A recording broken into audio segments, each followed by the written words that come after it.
Baril na ginamit sa school shooting sa Tacloban, Leyte, nakuha pala ng estudyante sa kaanak na pulis. 3 kapwa estudyante ang patay sa nasabing pamamaril. Ayon pa sa mga pulis, umabot na sa 4 na po ang na-recover ng mga basyon ng bala sa campus. Nasa frontline ng balitang yan, si News 5 stringer April Cuesta.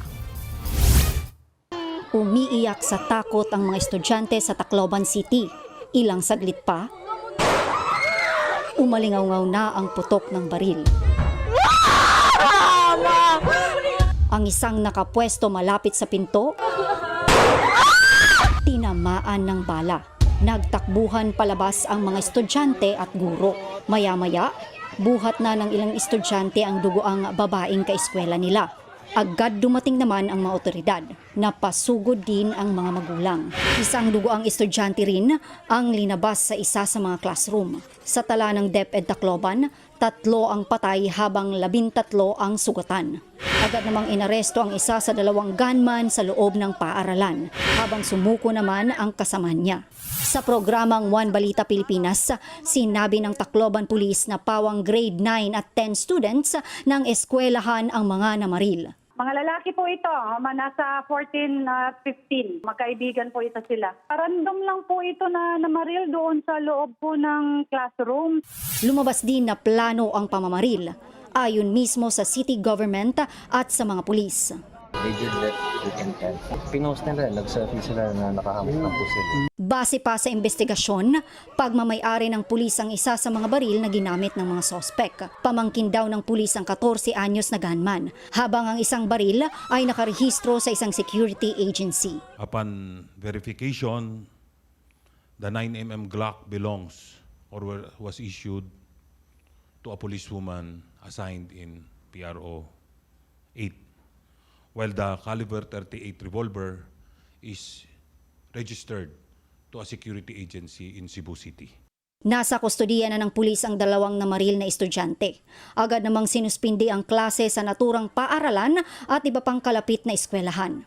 Ngayon mayroong ginagawa tayong mga psychological first aid sa mga teachers kasi nandito pa yung mga teachers. They were also traumatized. And tomorrow and on Wednesday magkakaroon tayo ng psychological first aid sa mga learners natin. Oo.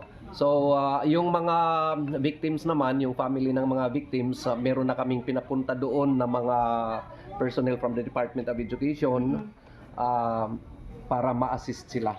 Panawagan naman ng isa sa mga ina ng nasawi. Gusto ko lang at makasuhan ang tag-iyahad to nga mga pusil. Ipinag-utos na ni Pangulong Bongbong Marcos ang malalimang investigasyon sa nangyari. Nakikipag-ugnayan na ang Department of Education sa mga otoridad.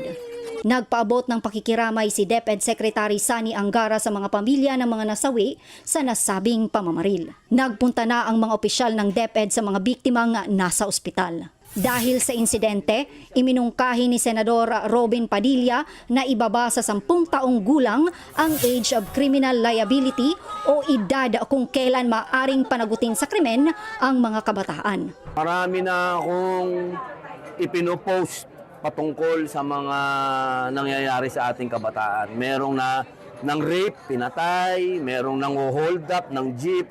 Ito, latest na naman. Kaya sana ang aking hingi na pabor sa aking mga kasama ditong senador, ang dami na nasa mukha na natin Si Senador Bam Aquino na chairman ng Senate Committee on Basic Education, isasama raw ang nangyaring shooting sa pagtalakay ng School Safety Act para hindi na ito maulit. Mahalaga na hindi ito maulit-ulit, no? Hindi gaya ng mga ibang bansa na pangkaraniwan ng mga school shooting. Sa ating bansa, hindi ito acceptable na mangyari ito. Nakikiramay din sa mga biktima at pamilya nang naulila ang DILG. Ang pamamaril sa Tacloban City at 2 pang pananaksak sa Cavite ay paalala raw na dapat pang mas paigtingin ang seguridad sa mga eskwelahan at komunidad. Pinaigting naman ni PNP Chief Jose Melencio Nartates ang police visibility sa mga eskwelahan sa pakikipagtulungan ng LGU at mga magulang. Iniimbestigahan daw ang lahat ng posibleng motibo kabilang na umano ang bullying. Sa panig naman ng Department of Justice, sinabi nitong nakikipag-ugnayan na sila sa Regional Prosecutor sa pagkalap ng mga detalye sa insidente. Tiniyak din nito ang paggulong ng investigasyon at sa pagkonsidera sa lahat ng safeguard sa ilalim ng batas, lalo na mga minor de edad ang sangkot sa krimen. Nagbabalita mula sa Frontline, April Cuesta, News 5. Mga kapatid, Ed Lingaw po, maging maalam at may pakialam sa mga napapanahong balita sa ating bansa. Para sa mas malilimang pagtalakay at paghimay sa mga issue at headlines, mag-follow at mag-subscribe sa social media pages ng News 5.